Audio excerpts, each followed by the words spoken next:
दोस्तों नमस्कार, मैं मनोज कुमार शर्मा एक बार फिर आपके बीच में।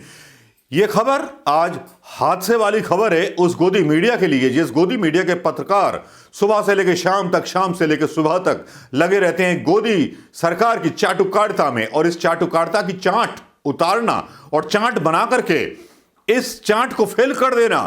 आज मैंने सोच लिया है पूरा फेल करके ही रहूंगा। अगर आपका साथ मिला दोस्तों तो आज अक्षय सिंह एबीपी न्यूज का एक पत्रकार जिसका 12 लाख का पैकेज है, जिसका 12 लाख का पैकेज हो, एक पत्रकार का जो बिजनौर उत्तर प्रदेश के जिले से बिलोंग करता हो, वो आज किसानों की एक सभा में जाता है और लात मार देता है उस नौकरी पर जो 12 लाख पैकेज की है। बोलता है वो पत्रकार कि कल जब मेरे बच्चे पूछेंगे, जब इमरजेंसी हालात थे और किसानों पर यह रोक लगाई गई थी, तब पापा आप कहां थे, तो मैं बच्चों को मुंह क्या दिखाऊंगा। यह होती है स्पाइन, जो स्पाइन ना अंजनाओं कश्यप के पास बची है, ना अर्नब गोस्वामी जैसे उन दलालों के पास बची है जो केवल दलाली करते रहते हैं। जो अपराध भी कर दें तो उनसे नहीं पूछा जाता, ना उनके खिलाफ कोई वारंट जारी होते हैं। दिशा रवि अगर एक टूल किट को स्प्रेड कर दे या उसके बारे में उसको बना दे, तब उसे सवाल पूछे जाते हैं। तो सवाल क्यों पूछे जाते हैं, किस लिए पूछे जाते हैं? अर्नब गोस्वामी से सवाल क्यों नहीं पूछे जाते? लेकिन अक्षय सिंह ने सीधा सीधा मुंह पर तमाचा मारा उन पत्रकारों के जो पत्रकार सुबह से लेकर शाम तक दलाली में डूबे रहते हैं। बंगाल के चुनावों में अमित शाह बेरोजगारी का मुद्दा उठाते हैं, महिला सुरक्षा का मुद्दा उठाते हैं, क्राइम का मुद्दा उठाते हैं, लेकिन यूपी मध्य प्रदेश उस पर एक व्यक्ति की जुबान नहीं हिलती, एक व्यक्ति की जुबान नहीं हिलती जो पूछ सके अमित शाह से कि साहब ये बता दो। लेकिन एक मर्द का बच्चा निकल के आता है बिजनौर का, वो बोलता है नौकरी पे ठोकर मारता हूं। उसके वीडियोस वायरल हो रहे, वीडियोस वायरल हो रहे उसके। वो एक आदर्श पत्रकार की तरह जगह लेता जा रहा है और यह मसला यही नहीं रुकेगा, यह मसला बहुत आगे तक जाएगा। लेकिन इससे पहले क्या क्या बोला रक्षित ने, यह सुन लीजिए। एक सीना चौड़ा करके कि भूखा नहीं मरूंगा, भीख मांग लूंगा, लेकिन झूठी खबर नहीं फैलाऊंगा। सलाम।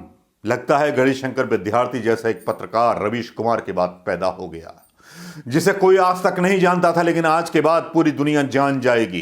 पूरी दुनिया भी जान जाएगी, हिंदुस्तान भी जान जाएगा, अंतर्राष्ट्रीय लोग भी जान जाएंगे कि सारे पत्रकार बिकाऊ नहीं होते। कुछ ऐसे भी होते हैं जो बच्चों को जवाब देने के लिए छोड़ देते हैं 12 लाख का पैकेज, चले आते हैं किसान आंदोलन में। उन किसान आंदोलन के बीच में जिन किसान लोगों पर 3 काले कानून थोपे जा रहे हैं,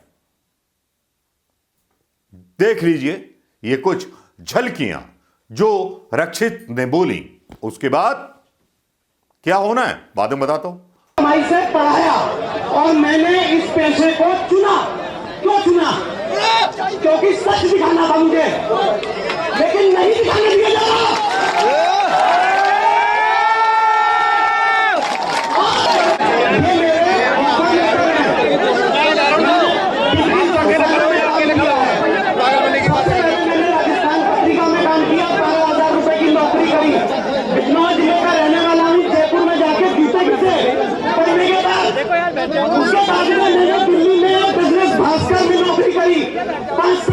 ईमानदारी के साथ कॉर्पोरेट कवर किया, बैंकिंग कवर किया, फाइनेंस कवर किया, इंश्योरेंस कवर किया।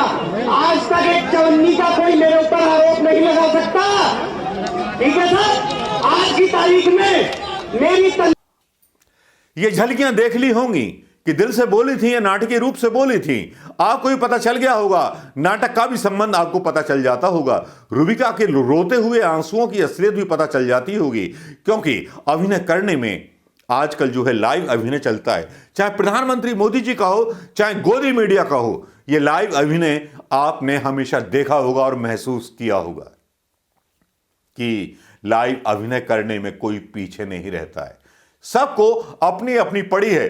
लेकिन दोस्तों इस बीच मैं चाहूंगा कि मुख्य विपक्षी दल से कोई नेता मेरे साथ जुड़े, जिससे मैं बात करूं, जिससे पूछूं कि उनकी प्रतिक्रिया क्या है। हालांकि पवन खेड़ा ने रक्षित का वीडियो शेयर किया है, लेकिन अब समय है कि डायरेक्ट फोन कॉल पर ही बात करके उनसे उनकी राय ली जाए।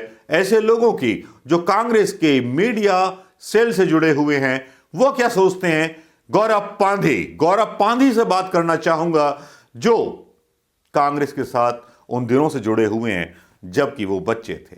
उनकी खैर कहानी और उनकी आत्मकथा तो बाद में हो सकती है, लेकिन उनको फोन मिलाता हूं और रक्षित के बारे में उनसे कुछ सवाल करता हूं। तो पेशे खिदमत है गौरव पांधी के बयान।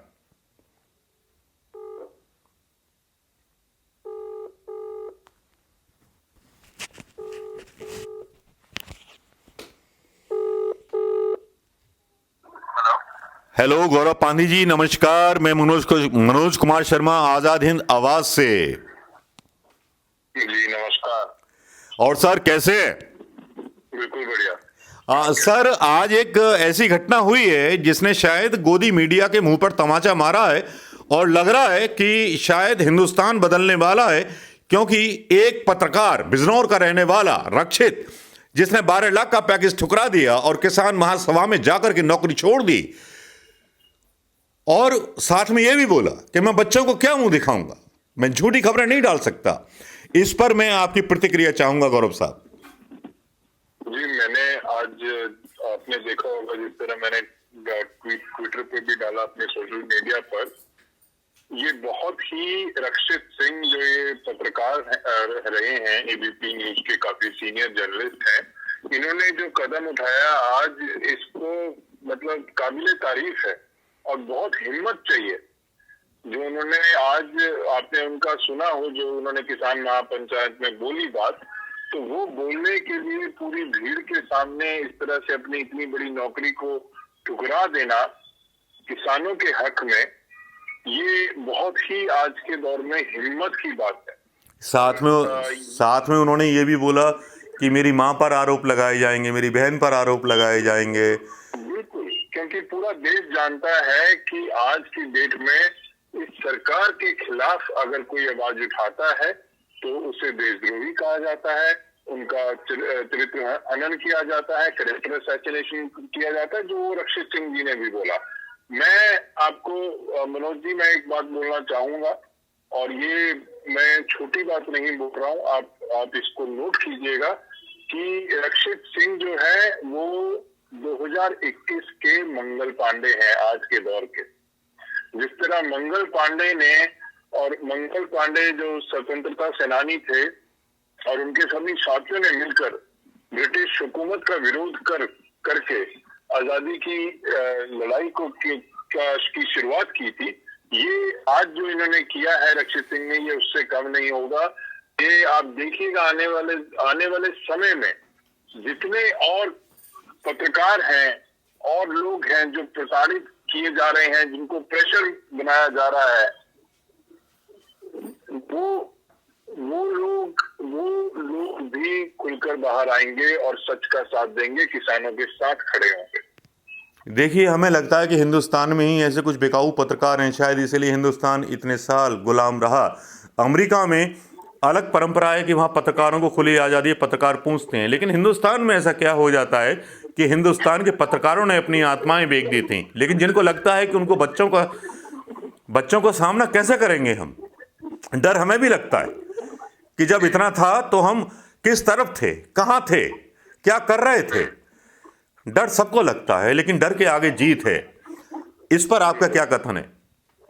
देखिए, ये तो बिल्कुल साफ है आज का जो दौर है, और आज जो देश की हालत इतनी खराब हो रही है, उसमें मैं ये कहूंगा कि मीडिया, जो ये गोदी मीडिया जिसको बोलते हैं, इनका बहुत बड़ा हाथ है। देखिए, जब देश आजाद हुआ और पूरी सिस्टम जो बनाया गया, ब्यूरोक्रेसी, जिसको हम मीडिया को चौथा स्तंभ बोलते हैं डेमोक्रेसी का, तो वो ये किस लिए इंडिपेंडेंट बॉडी इनको बनाया गया कि ताकि ये सरकार पे हमेशा सवाल उठाएं और सरकार पे हम की गलतियों को हमेशा उजागर करें, लोगों के सामने लेकर जाएं। आप देखिए, अगर आपको ज्ञात हो कि पंडित नेहरू के जमाने में वो खुद बोला करते थे पत्रकारों को कि हमारी सरकार पे के ऊपर जो है आप सवाल उठाओ, बल्कि वो तो खुद अखबार में आर्टिकल लिखा करते थे गुप्त नाम से, और वो अपनी ही सरकार की कुछ नीतियां जो थी उनके ऊपर सवाल उठाया करते थे, लेकिन ताकि बैलेंस कर पाए।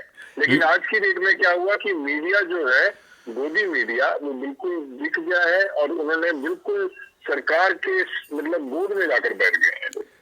लेकिन गौरव भाई, एक बड़ा सुलगता हुआ सवाल है कि जिस तरह से मनमोहन सिंह साहब की सरकार ने मीडिया को आज़ादी दी बोलने की, तो वो आज आज़ादी देश को गुलाम बनाने में आज सहायता नहीं कर रही। वो गलत फैसला था।